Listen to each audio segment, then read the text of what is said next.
What's up, people? What's going on? This is me, Nate, your host of the Artist Exchange Radio Show, coming from you loud, live, and still in virtual world. But it's cool. It's cool because we can do a lot of things virtually. And today is a extra sad day because we just found out. Well, everybody's reporting that DMX has slipped away for the last week or so. I believe he's been in a vegetated state, different from a coma, because his brain wasn't responding. And he was basically on life support. So they're reporting today that he's actually passed away, which is very sad. We'll be talking about him on the next show, Cocktail Social show that comes on after this. But just send your prayers out to his family, his children, more importantly. I believe he has like 14 to 15 children. So they're definitely going to need everybody's prayer, not all the gossip, not all the BS, but just send your love and your prayers and some good energy out to his children right now. And I believe his fiance also. But without further ado, I want to introduce my guest for today, Mr. Quincy, Q the actor. As you see on the bottom of the line, you can find him on social media, Facebook and Instagram. He's an actor. I met him doing a play. I think I met you a couple of times past me, but we actually got to work on a play together. And he has a lot of energy for a young man. Quite the Morganites, arrogant, very talented as well. But he cool. He cool. I invited him on the show, so it got to be cool. How you doing, sir? Good, man. Thank you for having me, man. It's a pleasure. It's a pleasure. Anytime. So how you been doing? Maintaining, man. Just trying to just navigate through this whole pandemic. I think, even though things are opening up slowly but surely, I think, for us artists, we're still in a pandemic, man. We're still in our own box. We're still in our own bubble. And the fact that nobody really has the answers as to when things can go back to normal for us, as far as going back on stage. Right. It puts me in a certain place, right. Honestly. And like myself, Quincy is a theater artist, so this has been tremendously hard for live performing artists, musicians, comics, dancers, and actors, to say the least, because that live interaction is what our energy kind of is built off of. It's great in rehearsing for ourselves and running for it, but it's nothing like that live experience. And I know plenty of actors right now who have marked it in blood. I'm not doing any more virtual shows. I'm going to wait for things to open back up. And then others, they try to do things virtually, or a lot of people have been live streaming live performances where the actors are there, but the audience isn't. And I'm here to tell you, it is a strange thing. We did Pearly this time last year, and then everything was canceled. And I worked with Troy doing the Real Nigga show. And that was a weird experience, having a performance with no audience. And we are being the people that are on the laugh track, and we're laughing and helping the actors to kind of move through, the beats and the scenes and such. But I'm quite sure it's for somebody like you who thrived off of, jumping from stage to stage, it could be definitely a hardship. Have you tried doing anything virtually, or have you been able to fit yourself in that world? I will say that I've been fortunate to have still been doing something every month last year virtually. Mm-hmm. Now, do I love it? Of course not. I'll be real with you. I'm just going to be real transparent. This whole thing, I hate it.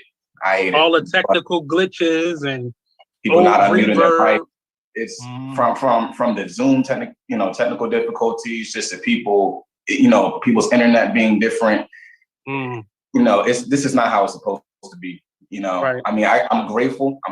Don't get me wrong, because I have a lot of actor friends and stuff that haven't done anything since 2019, since January 2020. So I try to be mindful of that, but God, I hate it, man. It's something to be said about it. Go ahead. Well, yeah, my thing is like, as you know, like we're on Zoom right now, we're in a box, you know what I'm saying? So when we're performing right now, doing all this virtual stuff, we're limited. You know, I can only move but so far, I can only move but so far to the right and to the left. And that's not how it's supposed to be, in my view. Like when we're doing theater, that's allowing us to, be on stage and to move freely, to express, of course, sticking within the storyline of our characters, but we're not meant to be in a box. We're told to, step out of the box, and we're literally in a virtual box right now. And I think that's what kind of drives me crazy. And I'm also on the fence of, how long am I willing to do these? Because it puts me in a bad place. It feels like a tease. It's just like, this ain't the real thing. Like, y'all, you playing with me. It's almost like foreplay. Let's just get to it now. I'm ready. Sir, I know it's been a year. I'm just being honest. That's how it feels. It feels like, all right, let's just get to the nitty gritty. Because virtual is just like, you don't know who's watching you. You don't know who your audience are. If you even have an audience, sometimes you're just recording, and it's just really awkward. One of the things, so in the beginning of the pandemic, up until maybe like the middle of last year, I started a virtual readers theater, where it was somewhat like a stage reading of it, of plays. And what I always had to tell my actors that I was directing, that you have to look at this as a different opportunity, an opportunity to be more engaging as theater audiences, artists rather. We're kind of sheltered in that we have a select group of people that get to see us for a run of a show, however long or short that run is. But we have a better opportunity now to kind of compete with film and TV actors, in that we can be more engaging, and we don't have to be as direct or selective about who our audience is. We get to have the same type of audience that our TV and film and commercial actors get to have, and that's a big opportunity, because that's more faces and more people that can see you. Because a lot of these shows, as I said, I worked with Troy last year, and we had people from outside of the country watching, people from Baltimore and beyond being able to tune in. So if actors can just hang in there a little bit and look at it for this as a marketing tool, and kind of concentrate on the business of performing, you still get to do a little bit of art, but focusing on your business. And many of us had a hard time with that prior to this or before this happened. So this is our opportunity to kind of get our feet wet and show our face more, because we get stuck when being in a theater where only a couple people get to see us at a time. But use the opportunity for your good, and market as much as you can. Yeah, absolutely. Like you mentioned, a lot of stuff that I've done virtually, like you said, a lot of people across the country, and even, other parts, of different countries, outside of the US, they're able just to receive a link, and that's the beauty of technology today. I don't want to make it seem like, I'm just straight bashing, virtual theater. But it brings the morale down. I get it. Yeah. I mean, because there are definitely some pros to it. It's even from driving to a theater, back and forth, like. So rolling out of bed. Exactly. You know what I'm saying? When I do have a costume, I might be half dressed, I'm still kind of comfortable. You put all your clothes on today, sir. I hope you put everything on today. Appreciate it. I don't know. But it's definitely been a challenge. I respect many of the artists who've still pushed through, because it's been real janky. And I think even the technology has had to catch up to where we are in this pandemic, because Zoom was not as savvy, and none of these other streaming sites were as savvy. And even the Netflix and all of the streaming networks, it's been a bigger market now for web series. We didn't see all of these opportunities for us to be able to showcase ourselves. And I think this will help a lot of theater actors to transition over into that world also, because now they've seen how you are able to deal with this box that you're Absolutely. in. And I think more things, this is going to be a staple. This is now a new avenue Oh yeah. for a performing artist. And I heard you, did I hear you right? You did one, what's that new like app that's out now for Apple users? I think it's like a group chat room or something. Didn't you do a performance with them? Clubhouse. Yeah. Yeah. I haven't done anything on Clubhouse yet. Okay. But But I won't be surprised if something comes up on that. You know, there's. well, they doing full out music on there Yeah. That's now. what I'm So saying. Yeah. I think I'm not a person that try to keep up with what time and technology is doing, but definitely make yourself aware of it and Yeah. incorporate it into, because I'm sure, outside of acting, you do a lot of acting, but at some point you will want to direct or produce, Mhm. and you will want to find creative ways. I think the only downside of this is a lot of people who aren't necessarily a part of the arts, they started using this as an opportunity to get themselves put on, but also, and then actors wasn't getting paid correctly. And I know a lot of artists were really upset with that. They wasn't really, it wasn't anything financially or substantially connected to being on one of these sites right now. But who knows where it Yeah. may go in the future. Aside from this quarantine we've been in, how have you been able to sharpen your tool? How have you been preparing for when the world goes back to some type of normal? I don't think it's gonna be the old normal, but some type Right. of normal. I'm still doing auditions here and there. Okay. I'm always just looking for things that I can just, at least just send a video submission to. And again, I'm still involved in some virtual productions. Like currently, I'm Mm-hmm. involved in the children's group where we would tour a children's show, different elementary schools and stuff.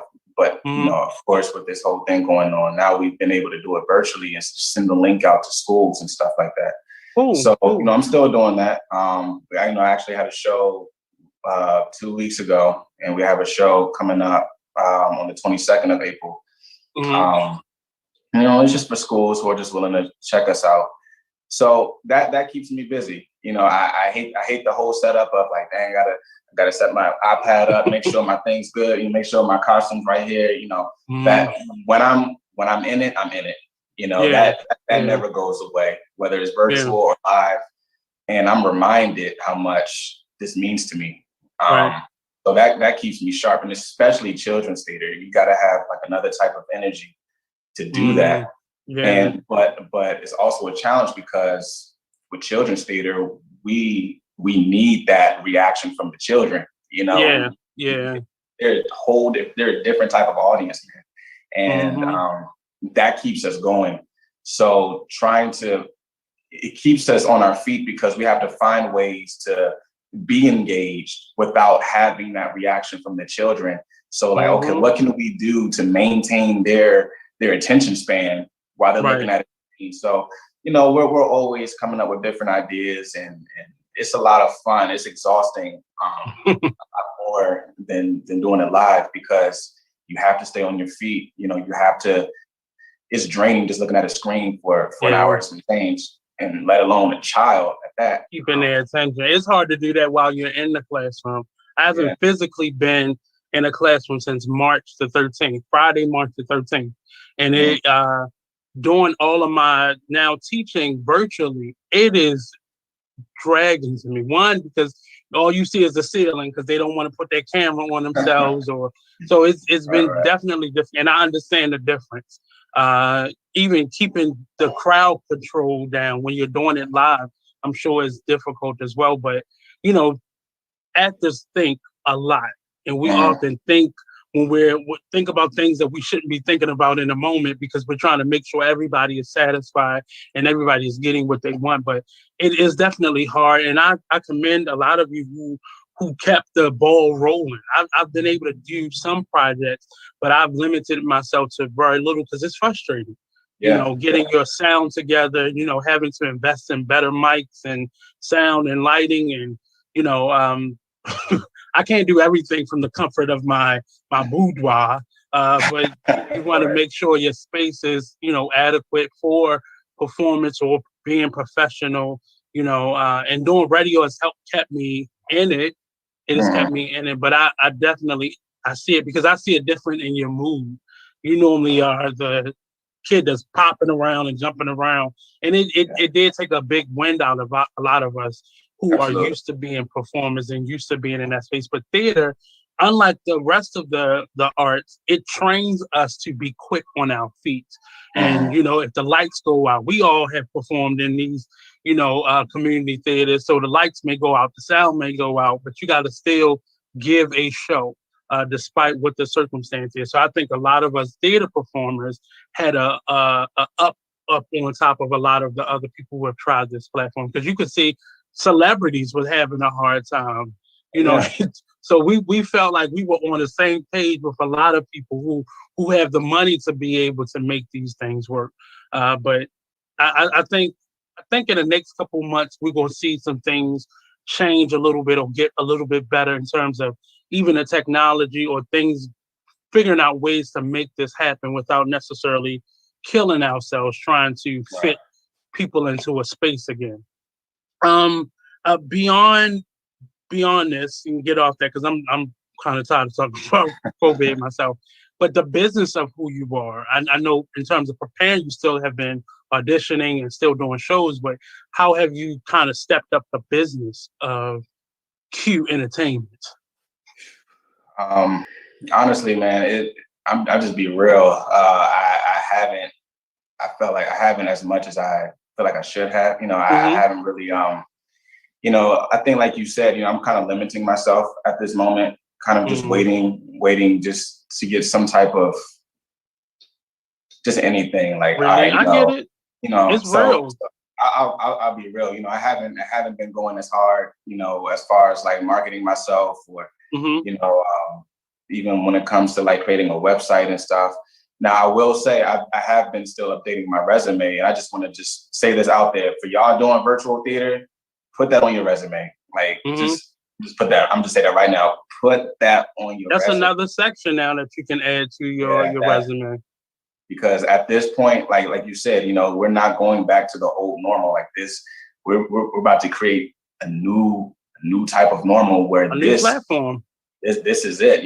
Some people Mm-hmm. are still willing to keep this in their back pocket, virtual Mm-hmm. theater, because it works. I mean, at the end of the day, Right. like, it still works. So I just want to put that out there. But honestly, man, I really just been I've just been in survival mode, man. Really Mm. just out here, just trying to just navigate just life, man. Right. It's Right. hard just losing something that meant so much to me, in a special way. And now that I've kind of lost that, not that I deserve any of it, because I'm grateful just for all the Mm-hmm. opportunities that came my way, but I lost a piece of me, when I Mm. wasn't able to get on stage. And I'm kind of like, I took the stage for granted. I Mm. always assumed that the stage would always be there. Because I was fortunate and blessed to always have a production lined up after the current one that I was in. So I was Mm-hmm. always preparing for the next one, preparing for the next one. And after that completely stops, like, dang, what do I do now? And I'm still Right. kind of in that boat where I don't know, Mm-hmm. I don't even know how to like market myself at this point, because I haven't felt like I've accomplished anything that I'm known to accomplish on the Mm-hmm. stage. So it's something I'm still working on personally. And it's just my journey where, I'm still just treading one day at a time. For everybody it's different. For some people that I know, they're able to just even go harder, still doing what they Mm-hmm. do. Me, I had to like take several steps back and really just kind of start from scratch in a sense. And But that's you working. So now you understand now what the business of being an artist is. And I yeah, wish a lot of these programs that foster creative talent include something more than just an economics class, where yeah, you see the trends of business. Or I'm quite sure you had to take a fundraiser for the arts type of class, but the business of you beyond just going to or getting an audition is very important. How to sustain yourself as an artist, because you're coming out of school with school debt, and all you know is just the audition. And Right. fortunately, I'll say rather, my education in the arts, especially on the college level, we didn't have a lot of resources at Copley. So we were forced to learn how to go to a community theater or look at what is art in the community and attach ourselves to that and work towards that. And you have to really find the business of who you are. Right. And you are the talent. But the business of who you are has to expand a little bit and broaden, and not to take you off the stage or out of the, out of the limelight. But you got to figure out those little things that make you a business. And I think you're learning that. You probably learned that this year because you had to figure out to do the same things you did with a stage, without a stage. And you Absolutely. kept the ball going. You said you've been doing things every month since we got Yeah. into this lockdown. And that's smart and that's creative and that's the business. You got to Yeah. figure out how to keep your face out there. And you're good at networking. You're great at that.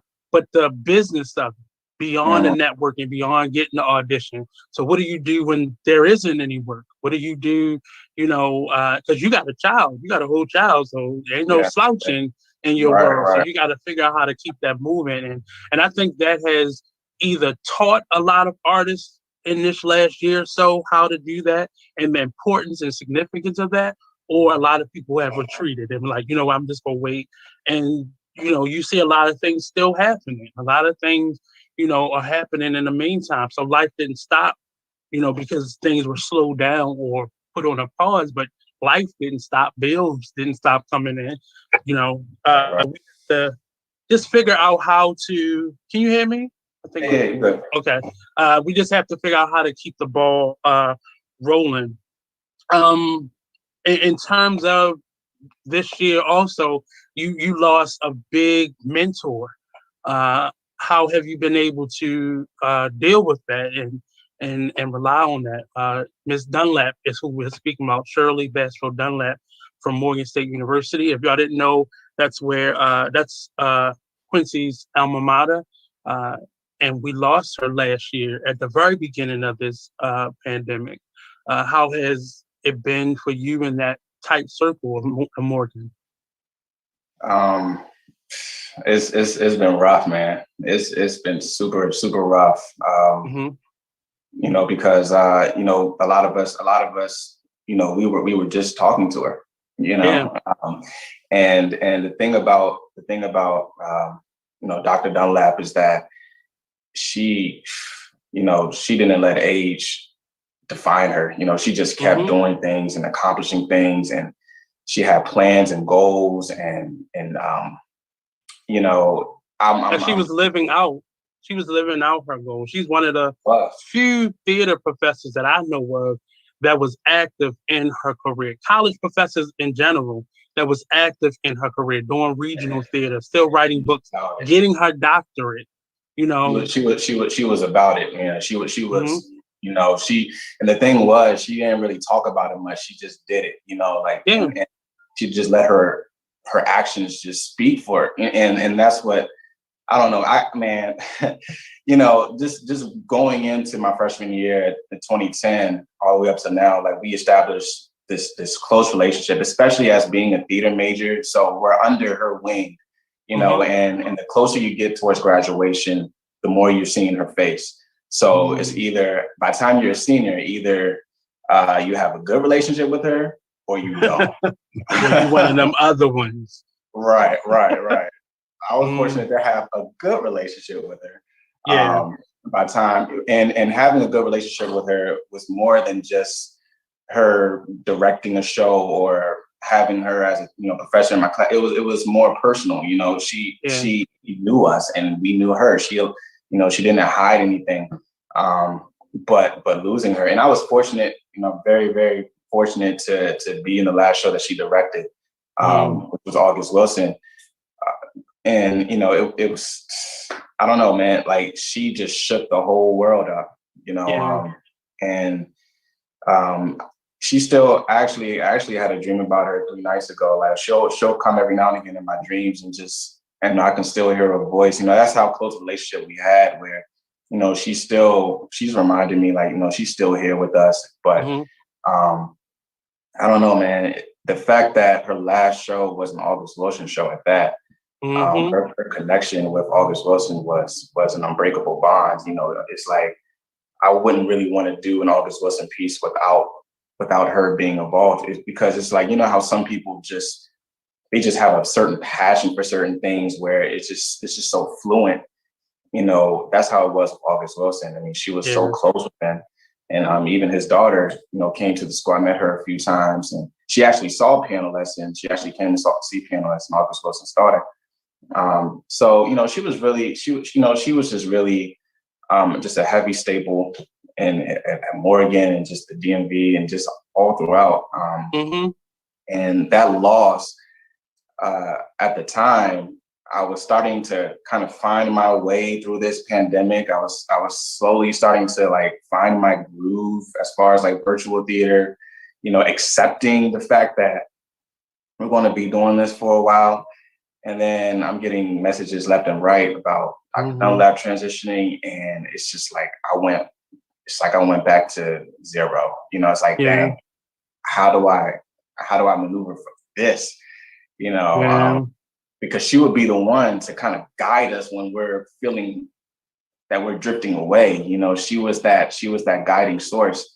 And not even in a babying way. And she always treated you like as if you were a professional artist. And that's what her expectation for your talent was, to be a professional artist. If I remember anything about her, is you're not a baby, you're a grown ass man. That's exactly what she said to me in my freshman. No, I mean, she was right, you know, and even as her students, you know, she always, you know, we were always taught to call ourselves professionals in training while we were at Morgan. So, you know, especially it's a certain type of relationship after you graduate, you know, you create a new bond because, you know, we're no longer in school and college. Now we're out in the real world where, you know, she was our parent in that sense where like I taught you all that you needed to learn, and now you're going out to the real world. And, you know, she had these amazing connections that, you know, with Chesapeake Shakespeare Company that I'm affiliated with now because of her, you know. It's like certain things that she sees in you that you don't see in yourself until later on in life, where it's just like, wow, you know. So yeah, it was truly a heavy loss, and I still feel her to this day, and it hurts, but you know, but I feel like, you know, she did everything that she was supposed to do while she was here.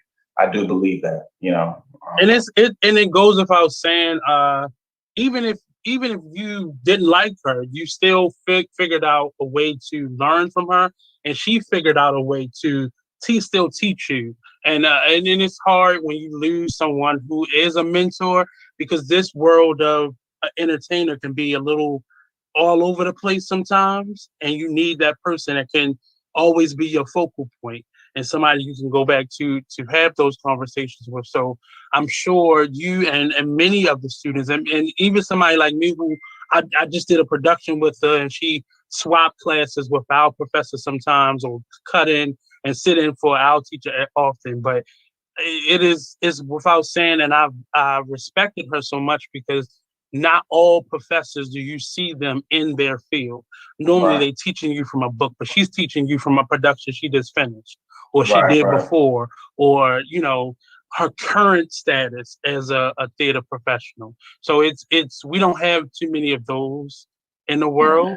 We have a lot of people who are good teachers and not in terms of being in the field. Somebody who just learned it and now regurgitating what they learned, but she actually was in the field. So my condolences go out to all of you, her family, as well as all her students who I know are really, you know, hurting from this still.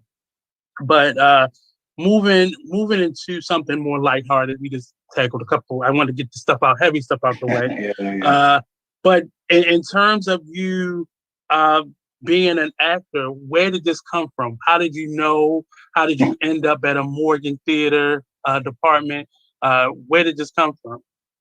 Oh man, I was honestly, I was into music before acting. Like I'm a self-taught, I'm a self-taught piano player. Like, Okay. I grew up since I was like 8.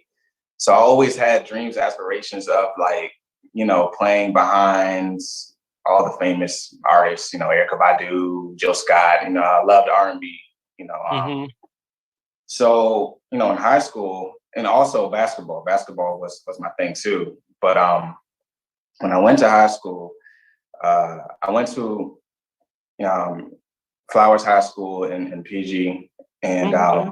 I tried out for the basketball team. And I was super trash. Like I don't know what happened, but I was completely trash.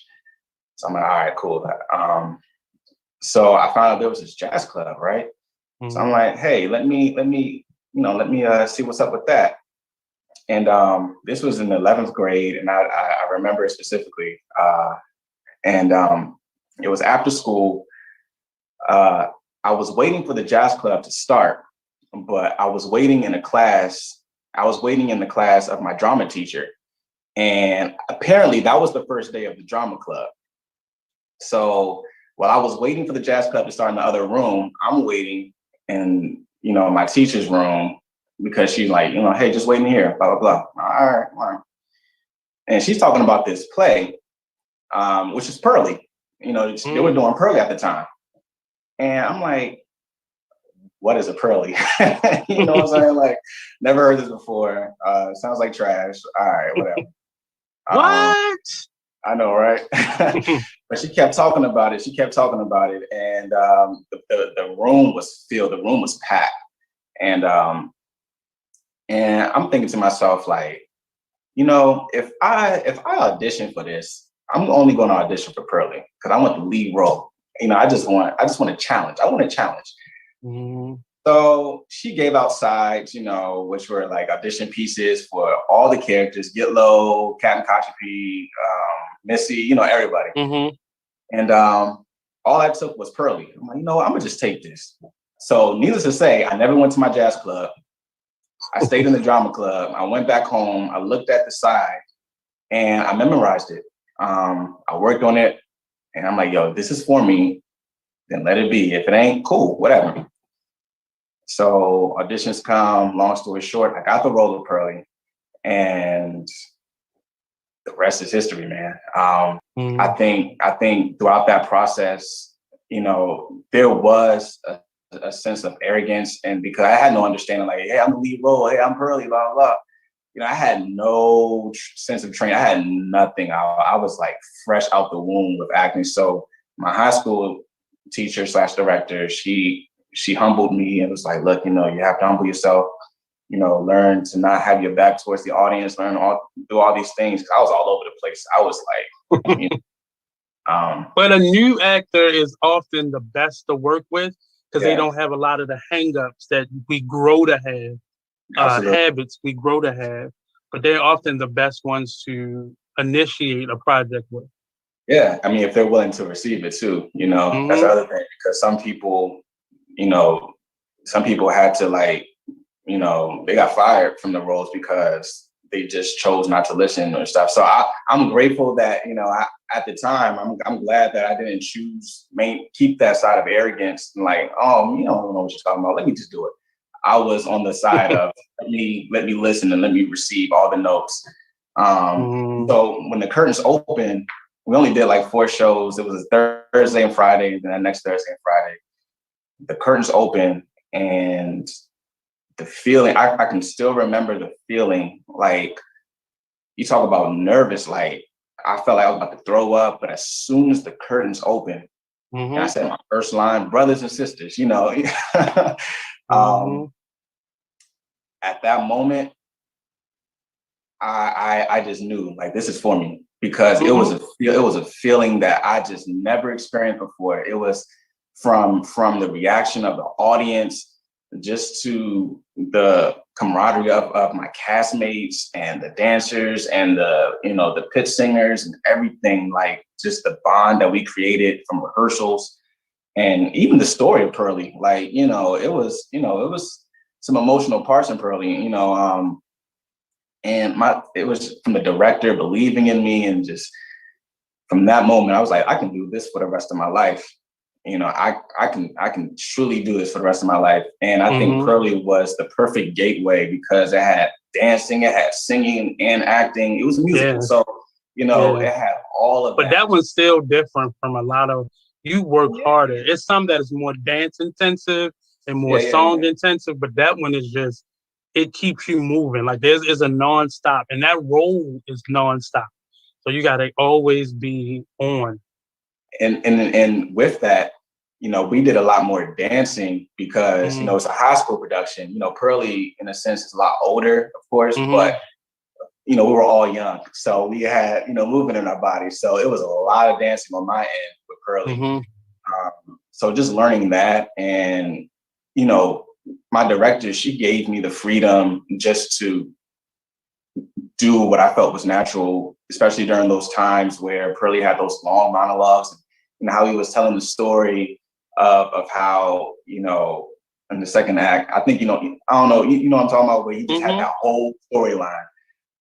He talked about what he did to old Cap. Yeah. Like I mean, I milked the crap out of that part. Like, and I think just having that freedom just to do that on stage, and just hearing the audience connected to it, especially because a lot of them could relate, or a lot of their grandparents could relate to that time where things were hard for us. So I think having that, and I don't know, man, it was just a natural high for me. And from that moment on, you know, that next year was my senior year. We did Dreamgirls, which was, you know, I played Curtis in that. So that was another thing. And then, you know, I felt like, you know, this is what I want to do. And I started emailing Dr. Dunlap my senior year in high school, like, hey, you know, I'm really interested in coming to your, she never emailed me back. But I let her know, like, look, this is who I am, and I'm interested in joining your program. You know, just keep me in your head. You know, just don't. You know, I'm coming. So what happened was, in high school, you know, my director, she birthed the passion in me. With Dunlap, she honed it. You know, like she took off all the unnecessary pieces, and like she just added layer on top of layer on top of layer. And you talk about humility. She allowed me to realize, like, you know, just because you're a theater major doesn't mean you're going to be on stage every year. You're going to learn about being run crew. You're going to learn about makeup. You're going to learn about wardrobe. You're going to learn how to build a set. You're going to learn light design. And I had all that in my back pocket because of her and because of the program. And that gave me even more respect for theater, because it makes you realize, like, it ain't all about the actors. So many other pieces to the puzzle that create a production, and it don't have to be on stage. People don't have to see them, but you have to realize that it's more than just actors and the directors that are putting on the show. You know, we're all an ensemble, and that's beautiful to me, man. It's beautiful, right, to take classes to understand how long it takes to build a set. You know, what pieces, materials you need for lights, what you know, it's all a process, and all of that was just so near and dear to my heart. And I think just seeing just the nitty gritty of behind the scenes of just theater, it just really just drew me close. And a lot of the students that I have, I always, you know, college isn't for everyone, a cliche, but I always tell them at least try it. Especially if you want to be an artist, go to school and at least open the door to learning about it, because it teaches you so much humility in your field. And that's where we get a lot of divas from. People who don't know what it takes to put on a show, who think that their presence is the end all be all. And without that lighting and that sound and that tech guy, you are just in the dark talking, you know, and literally. But it gives us so much humility. And I try to tell people, you don't have to go all 4 years, but take some classes, go work at a community theater where you learn the meat and potatoes of what you are. Right. You learn why you have to stand a certain way on stage. When you learn all the other aspects, you learn how to respect the person that is making your or building your costumes or doing your makeup. And, even that point, theater actors don't have makeup artists. We had to learn that shit ourselves. So Exactly. you learn every single aspect of it. And that's one of the things that I pride myself on. And because we went to HBCUs, we often had to learn theater in a totally different way than if we went to a different school where they had every single resource at their disposal. And Right. not comparing it because theater is hard no matter where you go to. But I think we learned it in a way from especially two black mamas that did not play and gave it to you honestly. And as you go out into the world, you realize it's harder even than what they made it, but it prepared you for whatever came to be. And that kind of takes me to my next question for you. Being in a city or the DMV period where it's predominantly run by white faces or non-black people, how have you been able to situate yourself and transition from being in that cocoon that our little theater departments gave us to now you're competing with other people who may not look like you or who have an expectation for theater that is different from what you learned or what you were taught. Yeah, I definitely felt like I had a lot more to prove to myself just because of that. Mm-hmm. I was in a few Shakespeare productions where I was the only black actor in the cast, and Mm-hmm. I'm not gonna lie, man, that's intimidating. It was Yeah. intimidating at one point. I dealt with racism in Mm-hmm. some of those productions in the Baltimore area. Yeah. I've dealt with it firsthand, and at the time, I had locks. I had the locks. I had everything that you could possibly, have on a guy. Like I looked like that person that just didn't belong in a Shakespeare production, let Mm-hmm. alone a Shakespeare production with an all-white cast, an all-white director, like white director, white production, everything white, Mm-hmm. all white, everything. And man, it made me feel like I just had,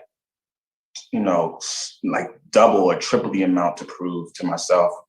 Mm-hmm. One, just to let you know, like I do have an understanding of Shakespeare, and two, I'm supposed to be here, but it took years for me to, even now, like I'm still building that confidence because Mm-hmm. for me it was traumatizing, man. It was traumatizing, especially like when you know that your own cast, like your castmates are looking frowning upon you just because of the color of your skin. Mm-hmm. Or Not they not don't think you're good enough or you're on their level. and they're not even willing to find out, like they're Mm-hmm. not even willing just to see what I'm about. They're already made up in their minds, like he ain't about nothing, he shouldn't even Yeah. be here, you know. Mm-hmm. So having that and dealing with that, like, it really traumatized me, man. But it took a lot in me to realize that, I do have a place, I do have a seat at the table. Mm-hmm. Um, and I think, you know, I don't know exactly what got me to being a little bit more confident. I'll probably give some credit to Dr. Dunlap because, she was like, she placed her foot wherever she needed to be, whatever room she Mm-hmm. walked in, even if she was the only black person, she got everybody's attention. She made her presence known. And Mm-hmm. and I wouldn't know, but she wasn't bothered by it. She might, I can't speak for her, but she always had that confidence in her where like you can walk into any room and you can demand, you can demand the Mm-hmm. space, demand the space. And that's what I've been still working on. And even just 2 years ago, I've had some problems with some castmates who had their opinions about the choices that I made on stage and, who had some judgment and treated me differently, on and off stage. Again, just because they felt like, I just didn't belong. And that was just two Mm-hmm. years. So my thing is just like, it's always going to be there. You know, we're always going to face this, but there has to come a point in time where you have to do some searching inside yourself and ask, Mm-hmm.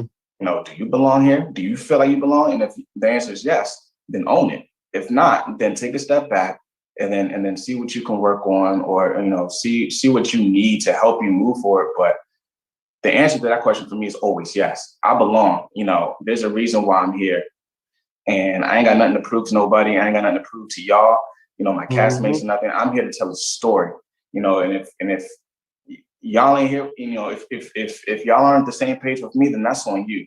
But at the end of the day, I'm going to do my part. I'm going to continue to be the professional that I am. I'm going to show love, but I've accepted the fact that it's always going to be here, man. You know, we're always going to be looked at, because honestly, you know, a lot of them know that we're capable of all these things. Mm-hmm. And some, you know, I feel like, and that scares them a little bit, you know. But my thing is, we're always going to be limited just because of the color of our skin, you know. So I always feel like there's always going to be some sort of fight that, you know, where we have to not necessarily prove, but I always think there's just always going to be some fight. Just even, you know, how we're just still fighting for justice today.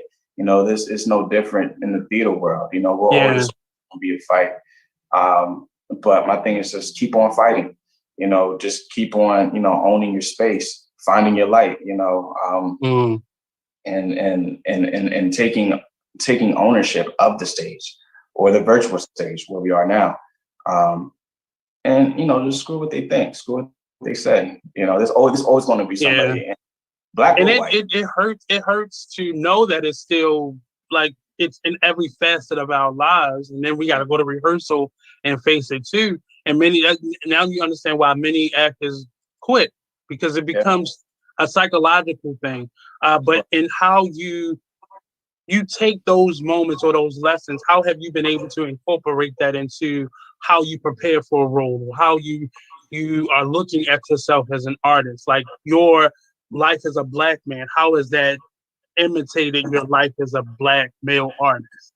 How has those two worlds kind of collided, or other than the experiences that you face, but how do you deal with it, or how has those two worlds like connected? Gosh, man.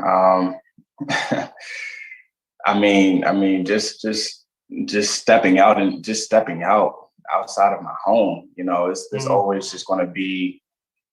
It's always feels like some pressure, and like I can only speak for myself. You know, just as a Black man, where you know, I always just feel like I just need to have my guard up.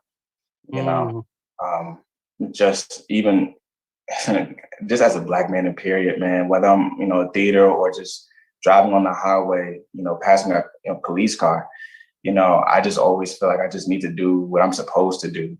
You know, both hands on the wheel, you know what I'm saying?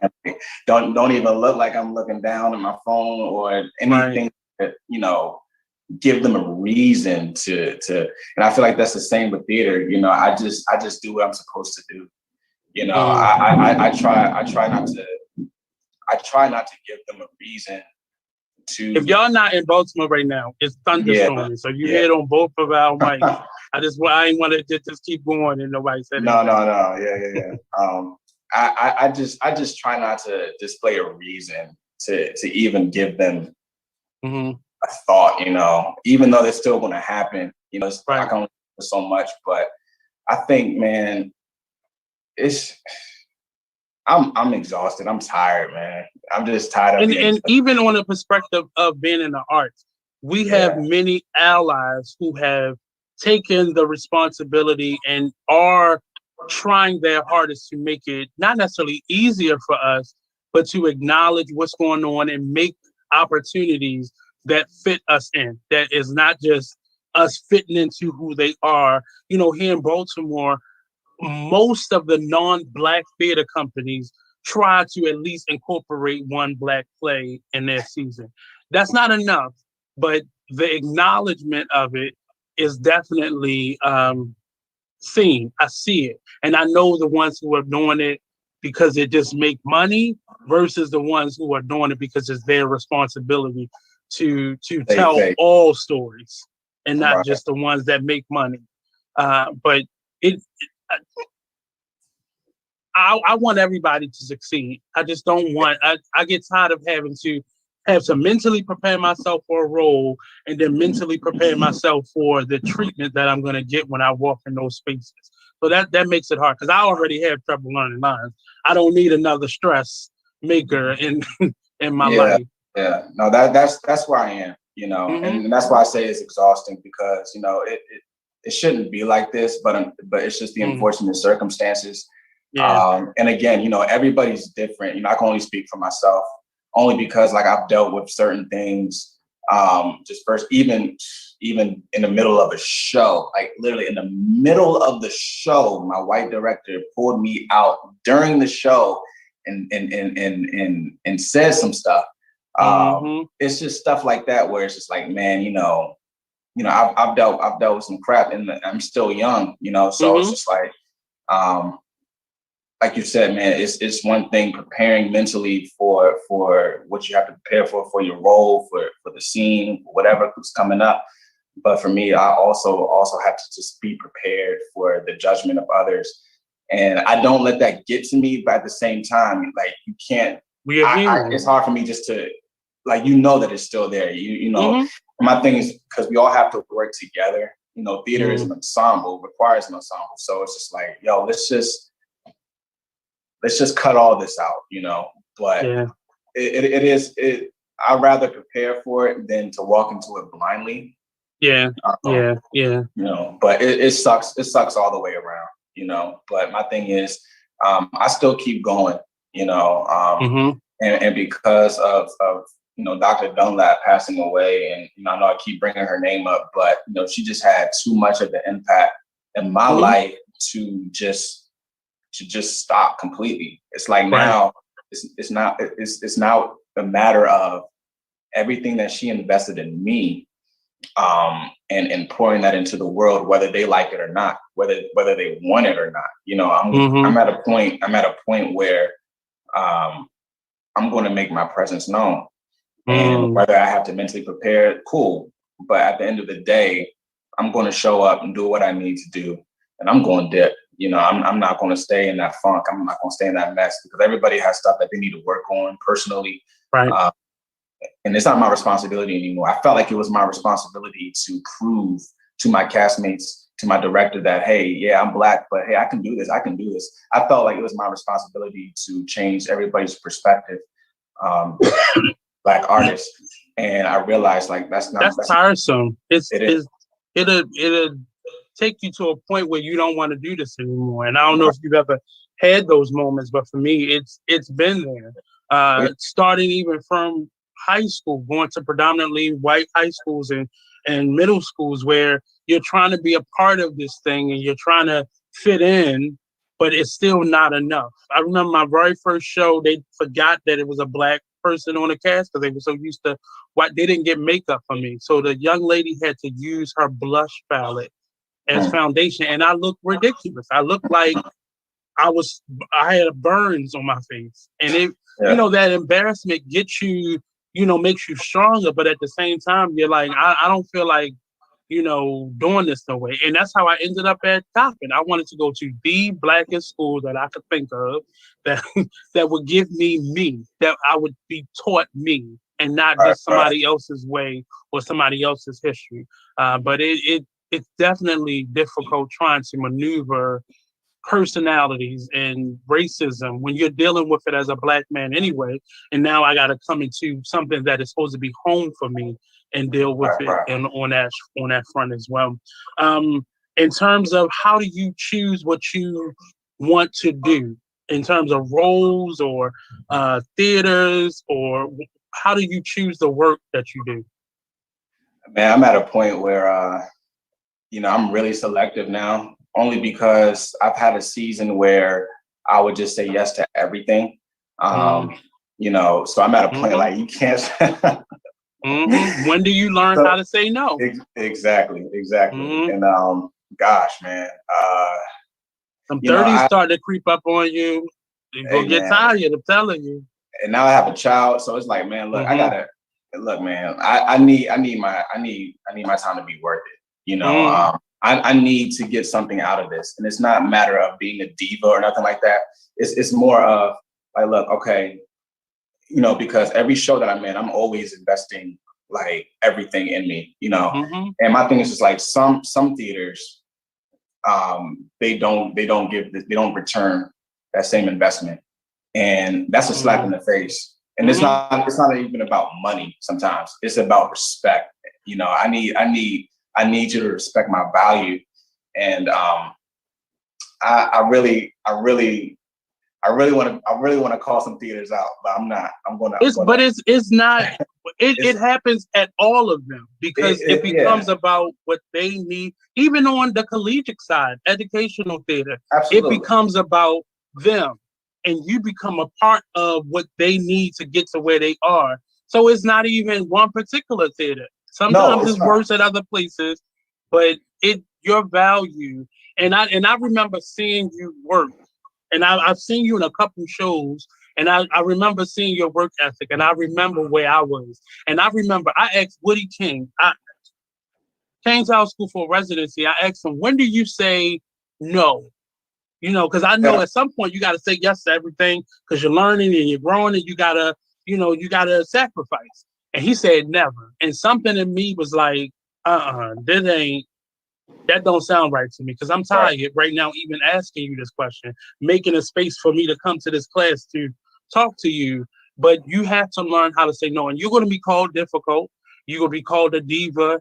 The difficult word is definitely going to be thrown out there. But when you learn your value and now you're making other people learn your value, they're always going to list you as difficult. But despite that, do you? Yeah, and it's a gift to say no because a lot of people they don't have the confidence to say that because they think that once I say no to a theater, then I'm going to be on a streak of not getting anything, you know. And the whole thing about calling theaters out is like, it's not just one particular theater, but you know, there are theaters that I feel like, you know, they should improve their standards. You know what I'm saying? Because like they should realize, like, you have people coming. What are you talking about? I'm gonna leave them on a cliffhanger. They know who they are. When you remove yourself, and when you remove yourself, they'll realize how much they needed you. Because then your work don't stop what you're doing, keep doing, and then you will notice they will call you now. It's not gonna be you asking, hey, what y'all got coming up? Right, and that's how it's been for me lately, you know. And you know, sometimes, you know, I have theaters like reach out like, hey, we have this going on, you know, you know, it would be really nice, you know, it would be really not like, you know, nah, I'm good. And you don't have to give your reasoning. It's just okay to say, I'll respectfully decline, you know, and this is just for those that do have trouble saying no, because, you know, I learned that respectfully decline thing. But at some point, they still start asking. So you then send an invoice, and then they normally like, okay, I'll catch you another time. Yeah, there's that. There's that. I haven't been there where I had to. We'll talk. I'll show you my app, and you'll be able to understand. Cool. But it's just you have to determine your wealth, and in theater, you can get caught up in that rat race of trying to work, and you'll find yourself 10 years, 20 years into it, and you are still where you were as a freshman in college. Yeah. You know, the first time I had to say no to Professor Quartz, my mentor, I walked away from that actual conversation, like, let me just hurry up and get out this building before I change my mind, like, and turn around and say, oh, yes, I'm going to do it. But you have to say no. You can't be everywhere. And I've seen you go from this rehearsal to that show. And I've watched you do it. And sometimes I say stuff, but sometimes people have to learn their lesson because it's not always received the same way. But you will learn. You will learn. Yeah. No, I've learned. Trust me. I'm at a point where I'm really intentional on who I give my time and energy to. It's really, really essential. And you know, it's never always about the money. I'm at a point where like I'm still in a situation where, you know, all these acting gigs and stuff, they're not regular source of income for me. So it's not about who can pay me the most or anything. It's just really about respecting my time. If I'm going to give you my time, I need you to respect it and not take advantage of it. And that's where and I'm wondering what he's talking about. hey now. And like you said, I was one of those people that had to learn just through experience. Now I did say yes to certain projects, knowing what I was going to get myself into, but it was more so for personal reasons for me, where like I really wanted to play this character. You start learning how to take those engagements or those opportunities and say, well, if I'm going to do this, I need this. And you have to follow it up with what your needs are. They telling you what their needs are. Well, these are my needs. I can only be here on these days from this time to this time. I can't go over because I have a child at home. I need, and it's not even any explanation. These are the things that I need. And you'll start saying, okay, that's cool. And the moment they step on it, be consistent. No, I cannot do this. And it's not, some of them won't want to work with you anymore, but you don't need to work with that person. And some people will, learn and be like, okay, you'll see them learn their lesson in a moment. Just to anybody that's listening, myself and Quincy, we've done a lot of shows, and it's very easy to get caught up in that. I got to do this, or I want to work with this actor, or I want to work with this director, or at this space, because you're thinking about your resume and how that's going to get you bigger things in the future. But if you're too tired, if the quality of who you are is not at its optimal level, the audience will look at you, and they're not going to come to shows when they see your name because of what you did in the last show. And you don't want that cycle to start happening at this stage and where you are. How are you learning those lessons, though? Like, what are some of the big lessons that you're learning outside of the power of no? Man, just be intentional with your time. It's just find time to rest. It's okay to rest. It's gosh, man. I'm still having a hard time resting. Like, this has been a period where go to bed, sir.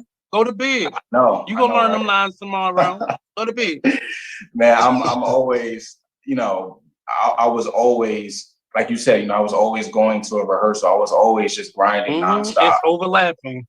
Always, man, always. And this has been a season, a 13th month season of just resting and seeing what's in front of you. And like I have a beautiful daughter who's just growing. How old is she now? She's 4 years old. Okay. And so you made it through. You made it through. I'm still here. I'm still here, man. And it's just stuff like that. Like, she reminds me just to take it one day at a time, just to be in the moment, be in the moment, and not feeling like you have to live for the future. I just listening to inspirational messages on YouTube and stuff. I heard somebody say, like, you're stressed out if you live in the past. You're anxious and you're worried if you're living in the future, but you're at peace when you live in the present.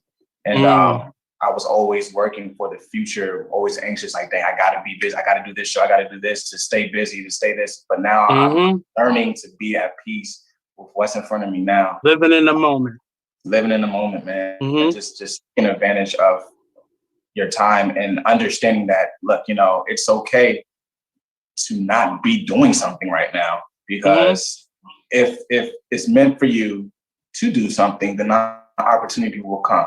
And I know that because, I'm grateful to receive emails from people that I haven't heard from in a while, and all of a sudden have something coming up like, hey, I had you in mind for this. So just the fact that, I'm still on people's minds and hearts when a project comes up, it makes me realize, like, I don't have to be doing this rat race. I'm in a position where I've created connections with certain people. I've created relationships with theaters, and and I just gotta trust that God is just sending my name to those who I'm meant to work with, and that it's not all my responsibility. I don't have to, I don't have to do it all on my own. sometimes, man, it's just important for me as a spiritual man just to let God just do what he needs to do and for me to do what I got to do, Mm-hmm. And right now, that's just being in the moment, man. I'm liking that a lot of artists are adapting that. Don't go too far over to the left because I made that mistake. And it was hard for me to get back into the rhythm of auditioning and being in it because I just got tired of the game. And I'm not a game player. So I take what I do very seriously. And I have an attitude problem. So if I think you playing me, I'm gonna go off. But I'm learning now the balance of it all. No is definitely still at the top of my vocabulary list, just in case I need to use it. But we also have to figure out how to just figure out the rhythm of it, how to get rest, how to, you know, how to choose what we want to do and balance our time and force others to respect our time and force others to really adapt to who we are and not feel like we always have to say yes to everything and we always have to be on all the time. Balance out, a lot of people that I have a lot of my students that watch and a lot of what I tell them is you have to figure out how to balance this for you. Because if something happens to you, you have a stress attack or whatever, that show is going to go on. They may have to postpone in a second, but trust and believe that show is going to go on with or without you.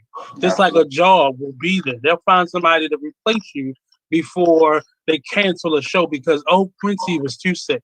And we wanted Quincy, but he was sick, so what we going to do? Just anybody that's listening that want to be in this, I always tell people learn what you're doing, and not just from YouTube University. That's a great source now, but it's not the end all be all. Learn from somebody so you can have a mentor. Nobody wants a mentor anymore. Everybody feel like they're gonna learn a couple steps and then they go make it their own, and then that's it. But figure out what this is for you and really learn what you're doing outside of just going to a couple shows and making it up as you go along. That whole faking it till you're making it era, that's gone. Yeah. Because there's people out here that are working.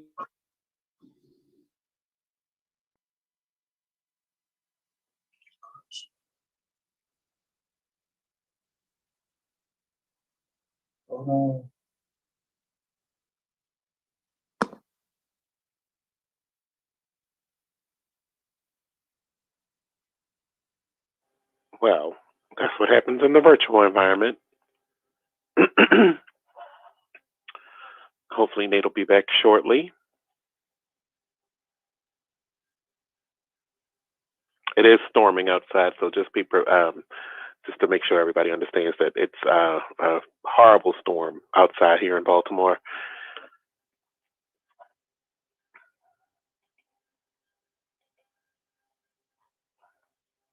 So just bear with us.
Welcome back. We had a small little interlude, a little mishap. I'm over this pandemic. I'm gonna tell you this now. I'm not for it. I'm just having it with my state. I'm not for this BS. But like theater actors, you got to keep it moving. But my question before we left was, what are some of the things that you're looking to do in the future? Will we see you as a director, as a producer? What projects do you have coming up? No directing anytime soon. But I mentioned a children's show that I'm a part of, Building Better People Productions, which is a children's ensemble based out of Annapolis, Maryland. And lately, we're still doing school shows. So our next one is on the 22nd, and then I think we may have a show in May, but we're always just open to whatever schools or summer camps need us. We're all year round just doing shows with that. So it's always, unpredictable with that. In the summertime, I've been working with the Chesapeake Shakespeare Company, doing the teaching artists workshop, summer camp during the summertime. So that would keep me busy.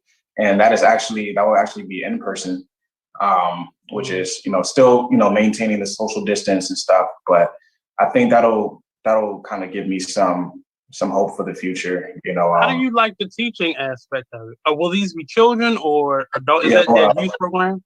Yeah, like teenagers, I believe. How do you like that aspect of it? And how much of Dunlap do you hear coming out of your mouth when you're doing that? I've been a teaching artist with Chesapeake for about 4 years now. And I think, they kind of have a basic formula or their own format of how to, kind of like engage with the students. I'm really, what's the word? I can't be as free as I would like to be, the way the way Dunlap was.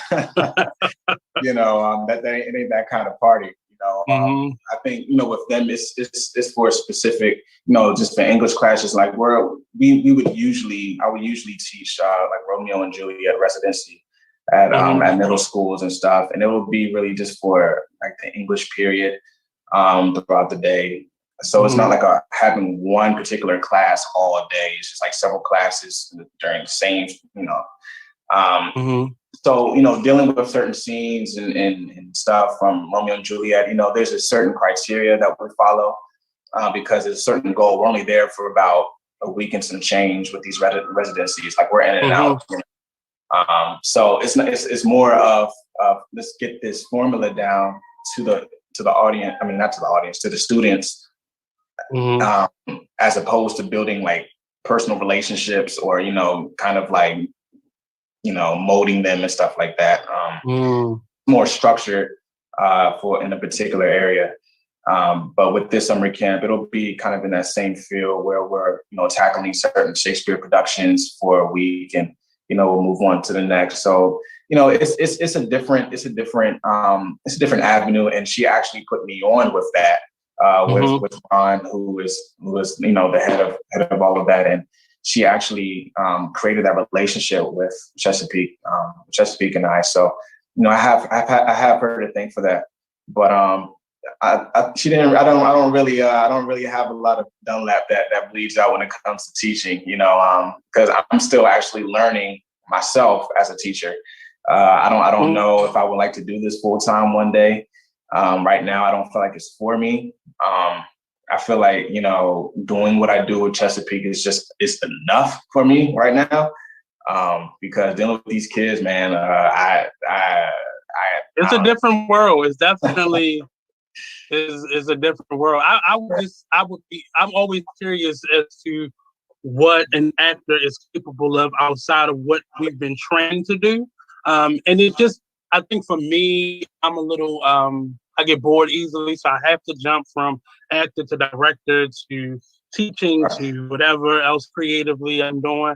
But I'm always, just the process that I see in actors and how they prepare, I can normally tell who would make a good director versus who wouldn't necessarily. And I'm just always just curious just to see. But if you could direct something, what would it be? I actually been having this in my heart. It would actually be original pieces that have been in my heart, man. I do have some things lined up for the near future, but it's actually been in my heart every day. I don't know what I would direct. It would probably be it would probably be an August Wilson piece, because just learning what I learned at Morgan. I actually took an August Wilson class, and it was only me and another student, where we were the only two to take that class under Dunlap, and we were the only class to take that. Like, nobody has come before us or after us with that class. So I learned a lot with August Wilson in his plays, and I would love just to put my spin on certain productions. Like, I would like to put my own spin on the piano lesson, and I would really love to direct Jimmy the Ocean one day. I have some. I love Jimmy the Ocean, man. It's super spiritual and so many elements in the play where I would love to create it. The first time I read it, I already had ideas like how I would present this on stage, and that would be my first go-to. But outside of that, I would have some originals that I would like to dish out, kind of on the borderline of Hamilton. I would like to create some type of musical, hip hop musical that I have in my heart. But no, that's you heard it here first. I'm loving how outside of the box a lot of playwrights and screenwriters are getting right now, and still stand in line with historical value, cultural value, but are looking outside of the box. We've seen a lot of TV, a lot of web series throughout this pandemic that was definitely, what the hell was that, and why haven't we seen it sooner? So I'm falling in love with that. And sometimes when I've had my fill with acting, I gravitate over to directing, and I've been looking at pieces that I want to. I think for me, Seven Guitars is something that we don't get to see that often. I think I've only ever saw it once performed full out, but that's one of the ones, because it's more women in that one than any of his other pieces. And for people who don't know who August Wilson is, especially he's a Black male actor, this Black artist in general, he is like the father of playwriting for many of us, because especially for Black men, he gave us a voice in this area of theater that we rarely have. It's rare pieces that you'll find where there are strong male points of view that vary, that go to gamut. Pearly is one of those pieces that have strong male roles in it, but a lot of the plays, you can't really think of a lot of plays that, unless we adapt a non-Black piece, outside of that, is not a lot outside of August Wilson's work that speaks to our experience from our perspective about us, and still has that woman balance to it. But yeah, that's one of the ones because it has the most balance in terms of male versus females in it. Right. Yeah, I will also like to direct a Shakespeare piece, and you know, and urbanize it up. You know what I'm saying? I was actually able to do a hip hop Shakespeare piece 2019, and it was incredible. You know, it was mind boggling how, you know, you could change a piece that was like whitewashed, you know what I'm saying, to creating it into a way that's ours, you know, and it just felt so original. It didn't even feel like the rhythm in it is definitely it's familiar to us. Yeah, it's already there, you know. If you get rid of if you stop focusing on the words for a second, and just hear the rhythm in it, it's easy to adapt to a musical. And that's the beauty. That's the beauty of it. You know, I like to use the term like they kind of colonized Shakespeare's work. You know, where you know Shakespeare, man, he was so super musical. You know, like his poetry, and it was easy. It was easy just to morph to combine that in hip hop because, you know, it really wasn't much to change. You know, it was already there. You know, we were just putting, you know, music behind it. And you know, I would like to do something like that. Do you like what Denzel is doing with August Wilson plays in terms of making the movies? I love it, man. I love it.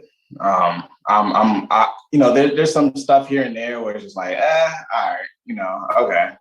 It's August Wilson, so it's August and Denzel, so you can't. Yeah, that's what I'm like. Yeah, you know, I get it, but nah, man, I love it.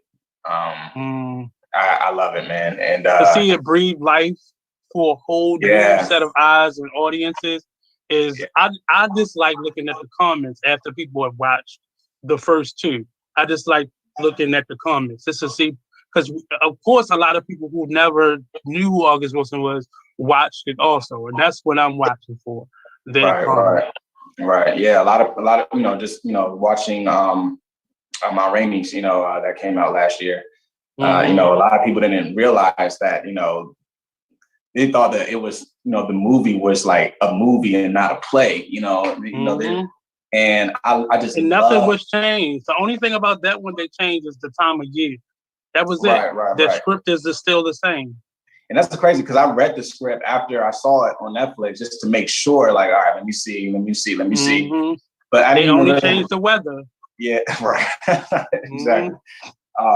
It's so beautiful, man, and I just love the recognition that August Wilson is getting because he deserves it. You know, and not that he wasn't getting recognition before, but now he's just on a different platform. But it's from us. That recognition is now coming from us because it used to just come from white people. Now it's coming from us. And looking at all of the new TV, the new options.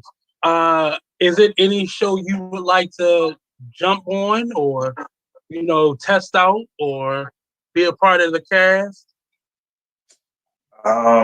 Man, I haven't really watched a lot, man. I haven't really watched a lot of TV. My daughter keeps me busy. I've been watching a lot of Peppa Pig lately, man. Oh man, I had my first preschool class last year, and I watched a lot. Of those Peppa Pig type of shows. Yeah, we. I mean, I can, you know, I can talk a whole episode on Peppa Pig and her, you know, and all her friends. Man, we can talk about all that. I would probably. Would that be a line? Because that's what you know right now. Would that be something that you'd be interested in creating? Well, what I actually thought about was doing like nursery rhymes, because I'm a musician as well. So I thought about really collaborating with some other musicians and like really just like, you know, putting our own spin music wise with nursery rhymes just to put on YouTube, man, because what I realized is that, you know, when she was a lot younger, we will watch certain things on YouTube that had nursery rhymes, but all of them were, they were white characters. They were white, white. Yeah. And so my thing is like and there's some stuff out there like, Akili, is like I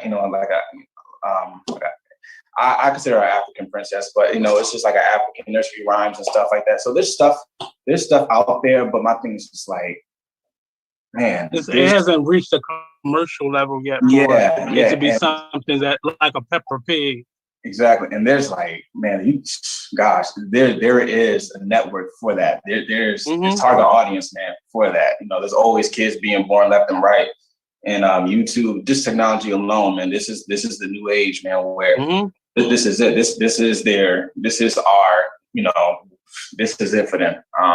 Tablets all around, like just keeps them focused, keeps them occupied. So I'm thinking like, man, I would love to like even just jazz up, some nursery rhymes and just put it out there. And check out Jamal Collier or Black Root. Him and his partner, they do baby beats. So that's not the same thing, but check them out because they figured out a way to fuse that into just learning words. But I like that aspect of teaching us, because often that's why we don't learn, because the rhythm is just off for us in terms of school and being educated, because we're coming from a different culture. So that works for some people, but it didn't necessarily work for us. So, but I can't wait to see it, sir. You heard it here. We're gonna get some hip hop nursery rhymes. How often do you still put yourself in a music world? Are you still practicing, or do you still perform? Yeah, it really hasn't been much out there lately. I'll play at certain churches here and there, whenever I'm needed. But I have a keyboard in my room. Every now and again, I'll just play something, just to make sure I don't lose the gift. I really just I know that I'm still called to do something musically. I just don't know what exactly. But maybe random day you have stuff. to direct something, and that's how it's gonna come out. You never know. You never know. I'm open at this point. Look, after this pandemic, I'm open to anything, because it allowed me to reset and to really see what I am good at. See what I am gifted at, and how can I apply that, especially how the world is changing and how we could hit another pandemic and nobody is prepared for it. And what can you still offer to the world, So I'm open to it, man. At this point, I'm down for whatever. The sky is the limit. We're gonna talk, because I had an idea as well. So, but I've been looking for the right people to have that conversation with, because you have to be mindful of those that put your information out to the wrong people. But as we come to a close, I wanted to my final question to you is, what advice would you give to your 17-year-old self? And what question would you ask to your 100-year-old self? Not to change anything, but maybe just a little insight. Oh my goodness, my 17-year-old self. Oh my goodness. Advice. Advice. Man, just slow down, man. Slow down. It's a fast one we see. Slow down. And then I would say I would throw in a lot of trust me's in there. I would just keep saying trust yourself and trust yourself. Well, like I'll be like, hey, trust me, slow down. Just trust me, slow down. And trust yourself. Yeah, trust yourself too. That's really that, and that's what I'm learning to this day. Just with, but it's a balance. It's a balance, because we're supposed to be these funky teenage preachers that go into less funkier 20-something, and it gets less funkier as you go on. But that balance of being usefully ignorant is a part of the journey. But trusting yourself.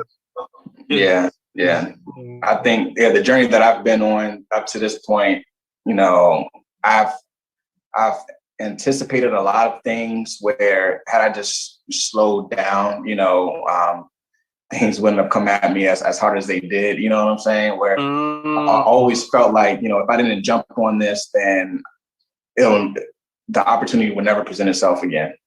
So I always felt like I had to go above and beyond, and that cost me my health. That cost me my, just my physical health, my emotional health, spiritual health, everything. So, this pandemic has taught me to slow down, But that you just said something, that's the thing that we as young artists or new artists, because it's not always a young person that's new, saying no doesn't mean that thing ain't gonna come back around. You said it earlier. If it's for you, it's yours. Right. So saying no to this doesn't mean that you can't create that opportunity for yourself, that somebody else won't present it to you again. Don't feel like everything that is thrown at you is a yes.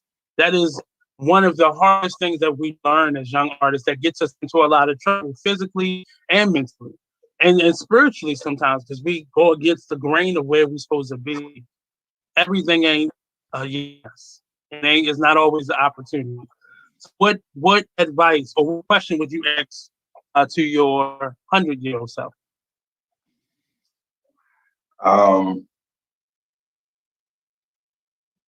Gosh, why are you still here? You're 100 years old, man. What you still doing here? and it's an important question, because depending on where you are in your life, it will determine how you ask both of those, or the advice you give, the question you ask. So periodically, at some point, when you think about it, just ask yourself that question again.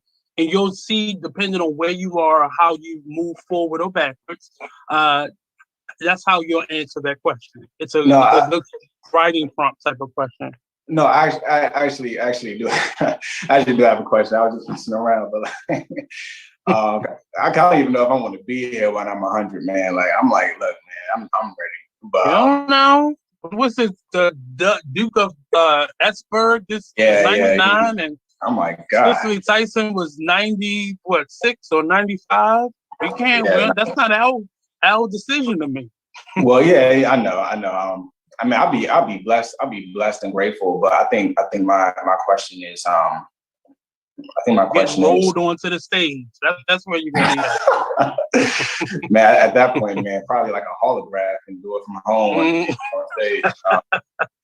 But I would ask him, are you satisfied?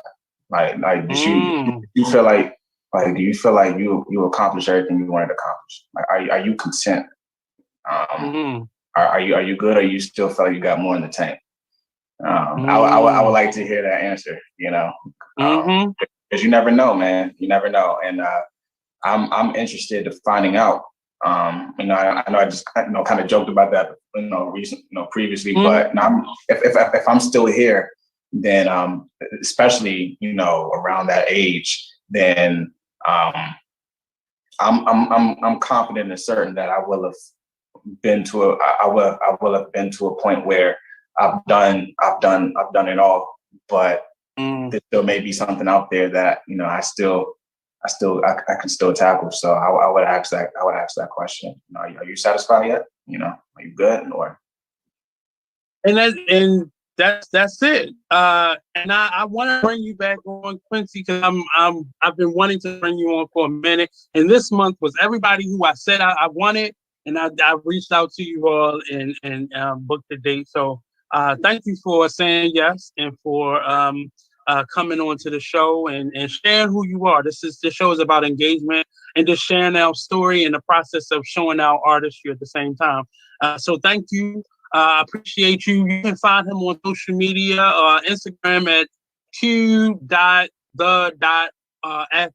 and on Facebook as Quincy Vick. So thank you again, sir. I really appreciate it. I really thank you for coming on and sharing your creative, professional self with us, and letting your head down for a second and taking some time out of your busy schedule to be a part of the Artist Exchange radio show. So I appreciate you. And I'm definitely going to reach out because I do have a couple of questions for you. And feel free to say yes. You know what I'm saying? That's it. Yeah. Sight unseen. But again, this has been another edition of the Artist Exchange radio show. You're going to see Quincy again. I'm going to get him to come on again somehow. I'm going to finagle him But again, this has been the Artist Exchange Radio Show with me, your host, Nate. Up next is the Cocktail Social, Blue and his socialites. Shout out to everybody that's been viewing. Please like, share, subscribe, and that little donation button is down at the bottom. Cash at me. Come on. Put something in the palms, huh? Peace out.